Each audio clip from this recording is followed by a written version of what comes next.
솔로몬에게서 배운다. 두 번째 시간입니다. 솔로몬 왕의 축복. 열왕기상 2장 45절 말씀은 솔로몬이 왕위에 등극하면서 누리게 된 축복을 증언하고 있습니다. 같이 한번 읽어보세요. 그러나 시작. 그러나 솔로몬 왕은 복을 받고 다윗의 왕위는 영원히 여호와 앞에서 견고히 서리라. 아멘. 그렇습니다. 왕이 된 솔로몬은 이제 하나님의 축복을 받습니다. 그 결과로 다윗에게 물려받은 그의 왕국, 하나님의 나라는 더욱 견고히 서게 됩니다. 2장 12절의 말씀을 보겠습니다. 2장 12절 시작. 솔로몬이 그의 아버지 다윗의 왕위에 앉으니 그의 나라가 심히 견고하니라. 그리고 그 때를 당해서 다윗은 이제 이 세상을 떠나가게 됩니다. 그리고 저 세상 사람이 됩니다. 하지만 다윗에게 왕국을 물려받은 솔로몬의 왕위는 견고해지고 하나님이 준비하신 축복을 누리게 됩니다. 우리는 2장에서의 마지막 구절 46절의 말씀을 주목해 볼 필요가 있습니다. 같이 읽을까요? 다 같이 시작. 여호야다의 아들 분하에게 명령하매 그가 나가서 시므이를 치니 그가 죽은지라. 이에 나라가 솔로몬의 손에 견고하여지니라. 자, 이 2장 열왕기상 2장 전체가 강조하는 가장 중요한 것은 솔로몬이 왕이 되고 나서 솔로몬이 통치하던 나라가 견고하게 되었다는 것입니다. 다윗에게 물려받은 하나님의 나라가 축복 속에 이어지고 있음을 증언하는 것입니다. 이제 우리는 열왕기상 2장을 통해 솔로몬이 누리게 된 그 축복의 원인을 성찰할 필요가 있습니다. 무엇 때문에 솔로몬이 이렇게 축복을 누리게 되었을까? 이것은 과거 74년 전에 이 땅에서 전쟁을 겪었던 우리나라가 앞으로도 번영하는 나라로서 견고해지기 위해서 주목해야 할 말씀이기도 합니다.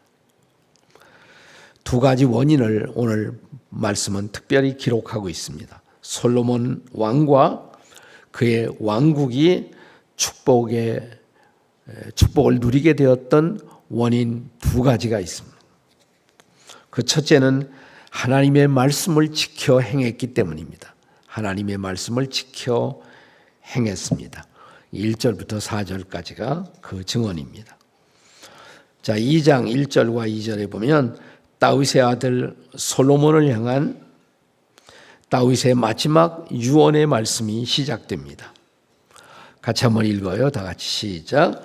다윗이 죽을 날이 임박하매 그의 아들 솔로몬에게 명령하여 이르되 내가 이제 세상 모든 사람이 가는 길로 가게 되었노니 너는 힘써 대장부가 되어라. 멋진 유언이 아닙니까, 여러분? 여기 다윗은 이제 다가오는 자신의 죽음을 수용할 준비가 되어 있었던 것을 보게 됩니다. 나는 이제 세상 모든 사람이 가는 그 길로 간다라고 말합니다. 자기의 삶에 대한 모든 미련을 거두고 다만 그의 아들 솔로몬이 리더십을 잘 발휘해서 축복된 나라를 경영해 나갈 것을 부탁하는 것입니다. 너는 힘써 대장부가 되어라. 용기 있는 지도자가 되라는 말씀입니다. 여러분, 한 나라의 통치자에게, 왕에게 용기보다 더 중요한 덕목이 어디에 있을까요? 하지만 그 용기는 인간적인 만용이 아니었습니다. 성경이 말하는 용기는 하나님의 말씀을 붙잡고 살아가는 용기였습니다. 2장 3절의 말씀을 보겠습니다. 2장 3절 다 같이 시작. 네 하나님 여호와의 명령을 지켜 그 길로 행하며 그 법률과 계명과 율례와 증거를 모세의 율법에 기록한 대로 지키라. 그리하면 네가 무엇을 하든지 어디로 가든지 형통할지라. 아멘. 내가 무엇을 하든지 또 어디로 가든지 형통하리라고 말씀하십니다. 이것이 바로 세상 살아가는 모든 사람들이 추구하는 축복이고 성공이 아니겠습니까? 하지만 이 모든 축복은 한 가지 중요한 전제 위에서 약속되었다는 것을 우리는 기억해야 합니다. 그것은 바로 하나님의 말씀에 대한 순종입니다. 이것은 비단 솔로몬을 향한 유언만이 아니라 솔로몬을 이어서 하나님 나라의 통치의 리더십을 발휘할 모든 영적 세대를 향한 다윗의 부탁이었습니다. 이 말씀은 우리가 아주 좋아하는 시편 1편 말씀을 연상시켜 주죠. 자, 시편 1편 1절은 복 있는 사람은 이렇게 시작되지 않습니까? 자, 시편 1편 2절 보겠어요. 2절. 자, 복 있는 사람에게 약속된 것. 다 같이 읽습니다. 시작. 오직 여호와의 율법을 즐거워하며 그의 율법을 주야로 묵상하는도다. 그리고 이어서 바로 그 다음 구절 1장 3절은 어떤 약속이 있어요? 그렇게 살면 그가 하는 모든 일이 다 형통하리로다. 아멘. 자, 다시 본문으로 돌아와서 본문의 2장 4절의 약속을 보도록 하겠습니다. 2장 4절 다 같이 시작. 여호와께서 내일에 대하여 말씀하시기를 만일 내 자손들이 그들의 길을 삼가 마음을 다하고 성품을 다하며 진실이 내 앞에서 행하면 이스라엘 왕위에 모를 사람이 내게서 끊어지지 아니하리라 하신 말씀을 확실히 이루게 하시리라. 아멘. 솔로몬 왕이 누린 축복, 그것은 단순한 인간적인 번영의 복이 아니라 말씀을 이루는 복, 말씀 성취의 복이었다는 것을 기억해야 합니다. 6.25 전쟁은 이 땅에 일어난 민족사적 비극이었습니다. 그러나 한 가지 감사한 것은 6.25 이후에 이 땅에서 영적 부흥이 일어났다는 사실이에요. 그 처참한 전쟁 속에서 많이 기도했고 하나님의 도움을 구했고 전쟁이 정리되면서 우리는 영적 부흥이 이 땅에 찾아왔습니다. 말씀을 사모하는 뜨거운 세대가 일어나는 것입니다. 그리고 결과적으로 오늘날에 번영하는 대한민국의 기초를 이룰 수가 있었습니다. 그렇다면 이 번영을 이어가기 위해서 우리 대한민국이 또 이 땅의 모든 사람들이 하나님의 말씀을 붙잡고 사는 순종의 은혜가 있어지기를 다 함께 기도해야 할 줄로 믿습니다. 아멘. 두 번째, 자, 솔로몬의 나라가 이런 축복을 누릴 수 있었던 원인, 첫째는 뭐라고 했어요? 말씀을 지켜 행했다는 것이고, 둘째는 하나님의 나라를 대적하는 악을 제거할 수 있었기 때문입니다. 이게 5절 이하 마지막 절까지의 말씀이에요. 여기 열왕기상 2장에 하나님 나라의 가치를 대적하는 세 가지 악이 등장합니다. 이 세 가지 악은 우리가 늘 강조하는 섹스, 머니, 파워, 돈과 성과 권력의 악이라고 할 수가 있습니다. 하지만 분명하게 말하자면 이 세 가지는 본래부터 악한 것으로 인간에게 주어진 것은 절대로 아닙니다. 본래의 창조, 오리지널 창조 시에 이 세 가지는 하나님의 선한 선물로 우리에게 주어진 것들입니다. 기억하시나요? 여세 동안 하나님이 만물을 창조하신 후에 마지막 창세기 1장 31절에 보면, 자, 한번 다 같이 읽어보세요. 시작. 하나님이 지으신 그 모든 것을 보시니 보시기에 심히 좋았더라. 하나님이 창조한 모든 것은 본래 뭐예요? 좋은 것이었다는 거예요. 아주 좋은 것입니다. 그리고 본래의 성, 좋은 선물이었습니다. 본래의 돈, 물질, 좋은 선한 선물입니다. 본래의 권력, 파워, 하나님의 선한 선물이었습니다. 그러나 인간의 타락으로 이 좋은 것들을 우리가 남용하고 악용함으로 이 좋은 것들이 악한 것으로 전락하게 된 것입니다. 이 악한 남용의 역사적 실례들을 우리는 솔로몬의 왕위 등극을 둘러싸고 목격하게 됩니다. 특별히 세 사람을 주목해 보셔야 합니다. 첫 번째 사람 요압. 요압은 권력의 악을 대표합니다. 권력의 악. 권력은 본래 하나님이 인간에게 주신 선물입니다. 선물로 하나님은 이 권력을 가지고 한 나라의 질서를 잡고 잘 그 나라가 통치되기를 기대하는 것입니다. 로마서 13장 1절을 기억하시나요? 같이 읽습니다. 다 같이 시작. 각 사람은 위에 있는 권세들에게 복종하라. 권세는 하나님으로부터 나지 않음이 없나니 모든 권세는 다 하나님께서 정하신 것이라. 아멘. 그렇다면 하나님께서 어떤 사람들에게 권력을 쥐어주는 이유, 그래서 나라의 통치자가 되는데 그 이유가 무엇일까요? 뭐 하라고 권력 주시는 거예요? 자, 로마서 13장 4절입니다. 같이 읽습니다. 시작. 그는 하나님의 사역자가 되어 네게 선을 베푸는 자니라. 그러나 네가 악을 행하거든 두려워하라. 그가 공연히 칼을 가지지 아니하였으니 곧 하나님의 사역자가 되어 악을 행하는 자에게 진노하심을 따라 보응하는 자니라. 하나님이 권력자를 세우신 이유, 선을 행하고 악을 징벌하기 위해서다 이 말입니다. 그래서 권력을 주셨다는 것이에요. 그러니까 그 권력을 통해서 그렇게 해서 하나님의 백성을 잘 섬겨야 한다는 것입니다. 그렇다면 그 권력은 축복된 것이다 이 말이죠. 다시 말하면 본래 권력은 하나님의 백성들을 잘 섬길 목적으로 소위 권력자들, 정치가들의 손에 하나님이 선물로 주신 것이에요. 하지만 그 권력으로 백성들을 섬기는 대신에 백성들을 지배하고 착취할 때 권력은 거꾸로 악한 것이 될 수가 있는 것입니다. 저는 오늘 남북한의 차이, 북한과 남한의 극명한 차이가 어디서 왔을까? 그래도 이 남쪽 나라는 섬김의 정치를 하려고 우리도 애를 썼어요. 다 한 것은 아니지만 그래도 섬기려고 해서는 자유민주주의의 원리를 따라 섬기려고 해서 왔단 말이죠. 그러나 북녘 땅은 한 가정의 독재적 세습으로 백성들이 착취를 당한 것입니다. 그것이 오늘 남과 북의 그 극명한 차이, 그 차이를 만들어 놓은 것입니다.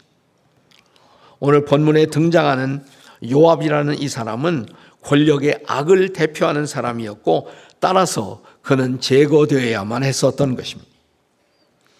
열왕기상 2장 5절과 6절을 보겠습니다. 5절 6절 다 같이 시작.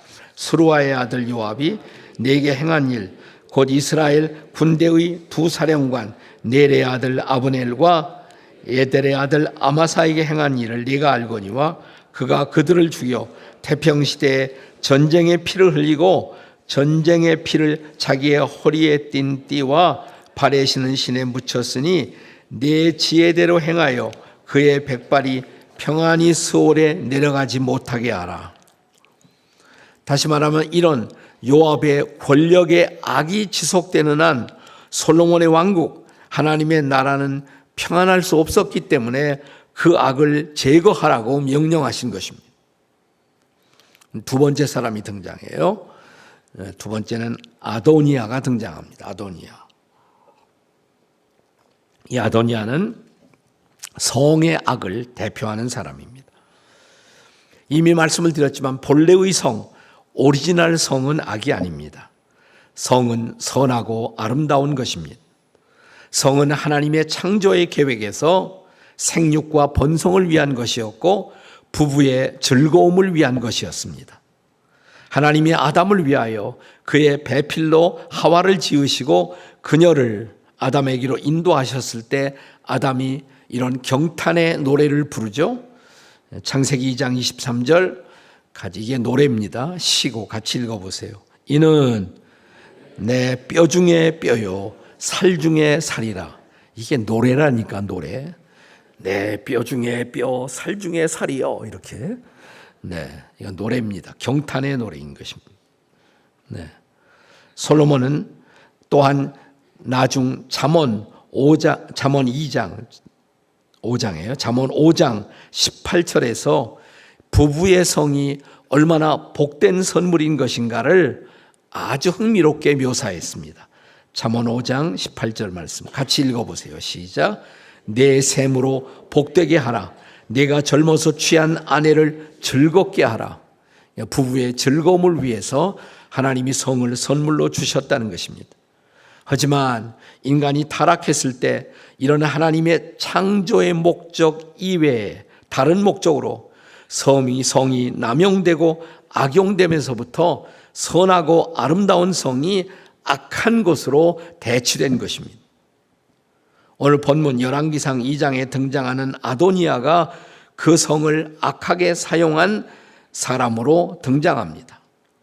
자, 아도니아는 이제 바세바, 다윗의 아내죠. 네. 바세바가 나와서 수넴 여인 아비삭을 자기의 아내로 달라는 요청을 합니다. 열왕기상 2장 17절의 말씀을 보겠습니다. 2장 17절. 다 같이 읽어요. 시작. 그가 이르되 청하건대 솔로몬 왕에게 말씀하여 그가 수넴 여자 아비삭을 내게 주어 아내를 삼게 하소서. 왕이 당신의 청을 거절하지 아니하리이다. 잘 들어보세요. 아도니아는 그녀를 이 수넴 여자 아비삭을 다윗 왕의 여인으로 생각하지 않고 있는 것 같아요. 다윗 왕의 사실은 아내죠. 그 역할을 얼마나 잘 했느냐는 모르겠지만 어쨌든 다윗의 첩 중에 마지막 첩이었단 말이죠. 마지막 여인이에요. 그냥 그녀의 성이 혹은 미색이 탐이 났던 것입니다. 그녀가 미스 이스라엘 출신임을 그는 잊지 않고 있었습니다. 그리고 이런 요청의 배후에는 다른 욕망이 작동하고 있었습니다. 고대의 왕위 경쟁에서 승자가 된 사람은 왕의 여인들을 취하는 것이 일종의 관례였습니다. 아도니아는 아직도 자기가 왕의 후보였음을 잊지 않고 있었고 아비삭을 취함으로 또 다른 기회를 노리고 있었던 것입니다. 어머니 바세바는 이런 아도니아의 탐욕을 잃지 못하고 있었지만 솔로몬은 아도니아의 음모를 정확하게 파악했습니다. 아도니아가 성을 권력의 도구로 이용하려는 계획을 알아차린 것입니다. 그리고 솔로몬은 단호한 결단을 내립니다. 열왕기상 2장 23절입니다. 같이 읽습니다. 시작. 여호와를 두고 맹세하여 이르되 아도니아가 이런 말을 하였은즉 그의 생명을 잃지 아니하면 하나님은 내게 벌 위에 벌을 내림이 마땅하니라. 그래서 아도니아는 역사의 무대 저편으로 사라집니다. 그것은 하나님의 나라를 견고하게 하려는 부득이한 조처였던 것입니다.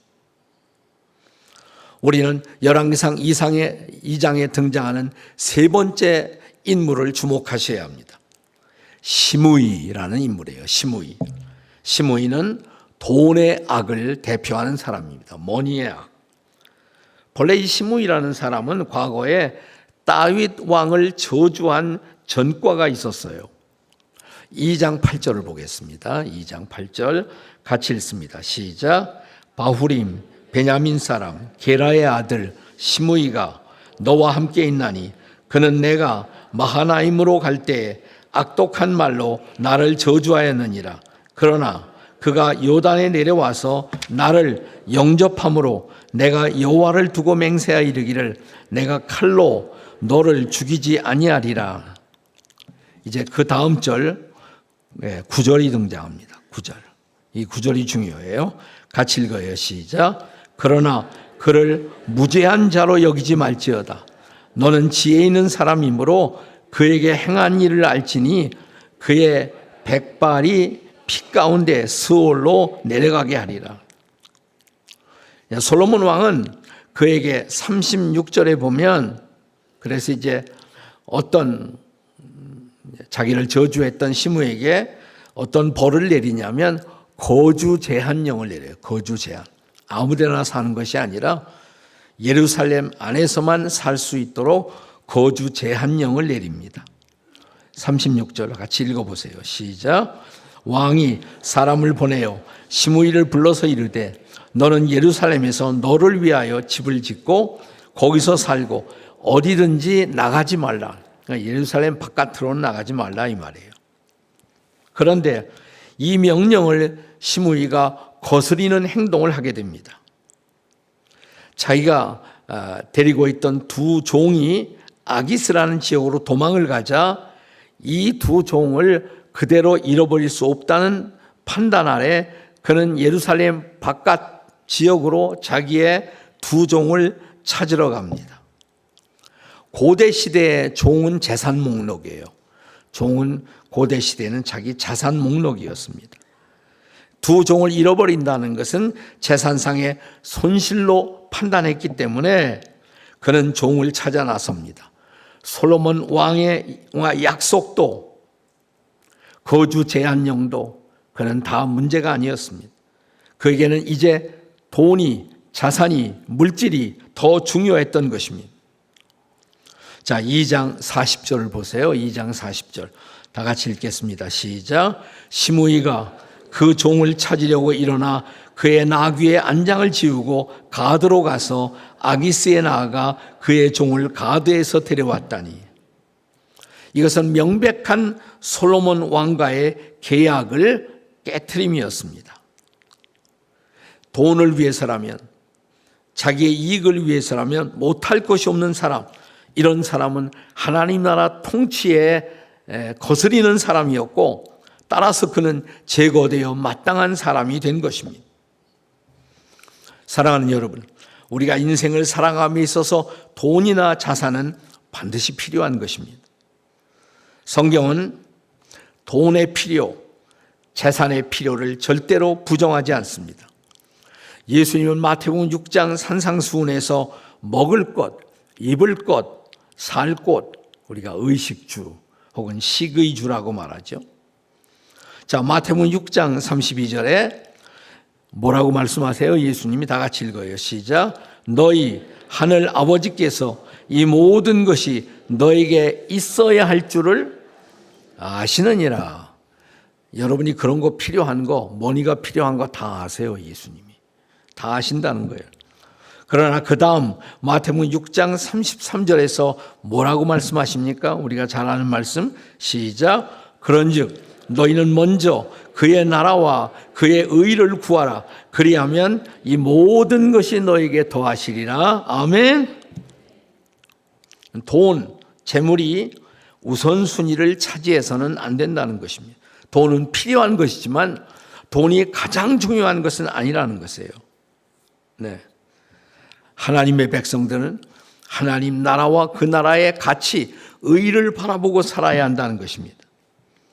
우리가 이미 살펴보았던 디모데전서 우리가 쭉 그동안에 묵상했잖아요. 바울은 하나님의 사람됨의 가장 중요한 자격은 자족함이다라고 강조하죠. 우리가 디모데전서 6장 10절을 다시 한번 기억하십시다. 디모데전서 6장 10절 다 같이 읽어요. 시작. 돈을 사랑함이 일만하게 뿌리가 되나니 이것을 탐내는 자들은 미혹을 받아 믿음에서 떠나 많은 근심으로 자기를 찔렀도다. 아멘. 여기서 바울은 돈이 악하다고 말하지 않았어요. 결코. 돈이 악이다 이렇게 말하지 않았습니다. 뭐가 악이에요? 돈을 사랑하는 것. 돈과 사랑에 빠지는 것. 그래서 늘 돈만 묵상하고 거기에 모든 것을 거는 것. 이것이 악이다 이 말이에요. 이것이 악이다. 돈은 선한 중립적 가치를 가는 것이지만 돈을 사랑하게 되는 그 순간부터 돈은 오히려 악한 것으로 변질될 수가 있다는 것입니다. 자, 솔로몬 왕의 통치 초기에 조금은 강경한 이런 조처를 행한 것은 솔로몬이 그렇게 하고 싶어서가 아니에요. 그것은 하나님의 뜻을 따라 하나님의 나라를 세우기 위한 순종의 행위였던 것입니다. 자, 그 결과를 보세요. 2장 46절 마지막 절이죠. 자, 다시 한번 읽습니다. 다 같이 시작. 이에 나라가 솔로몬의 손에서 견고하여 지니라. 아멘. 네. 그래서 견고할 수가 있었어요, 나라가. 하나님의 말씀을 따라 하나님 나라의 그 가치를 세우고자 했을 때 하나님은 축복을 내려주신 것입니다. 저는 이런 하나님의 축복의 원리는 지금도 변함이 없다고 믿습니다. 우리가 찬양으로도 불렀지만 먼저 그의 나라와 의를 구하라. 그리하면 뭐예요? 이 모든 것을, 이 모든 축복을 너희에게 더하시리라. 아멘. 그렇습니다. 이 땅에 우리가 자유민주주의의 가치를, 기독교 신앙, 복음의 영향을 받아 그래서 하나님의 축복을 누리게 된 오늘의 대한민국, 이 나라가 축복을 잃지 않고 번영을 계속하고 또 번영된 나라로서 선교를 계속하기 위해서는 나라가 어려워지면 선교도 못하잖아요. 우리 나라가 견고해지고 나라가 하나님의 축복을 경험할 때 우리는 복음의 은혜를 열방들과 나눌 수 있는 그런 나라가 될 수가 있다는 것. 그렇다면 사랑하는 여러분, 솔로몬이 보았던 우선순위, 하나님 나라의 우선순위, 하나님의 의를 우리도 붙잡고 사는 우리 민족, 그리고 우리 한국교회, 그리고 한국교회 성도들 여러분과 제가 될 수 있기를 주님의 이름으로 축복합니다. 아멘. 기도하시겠습니다.